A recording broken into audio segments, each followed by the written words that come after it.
British government had planned to roll out a scheme where proof of full vaccination would be required for certain venues like nightclubs. But after strong oppositions from some within the British government, as well as certain industries like the nightlife industry, the plans have now been scrapped.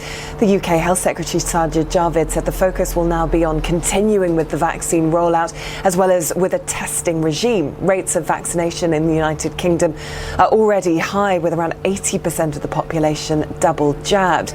Elsewhere, it's a different story. Italy has a relatively successful rollout of what's called a green pass, which requires proof of full vaccination for access to things like museums, restaurants, to get on a train or an aeroplane. And we know that around 41 million people have downloaded the application to give access to the pass, which is a large percentage of the population of a total 60 million. But in France, where the scheme has been in place since July, requiring proof of full vaccination or a negative COVID-19 test, there has been high uptake, but there has also been weeks of demonstrations across the country and signs of real opposition. At the peak of these demonstrations back in August, there were more than 200,000 people demonstrating every weekend. But those numbers have slowly been falling, but there are signs that certain quarters of society in France still think that this is a real overextension of the state, that it's a restriction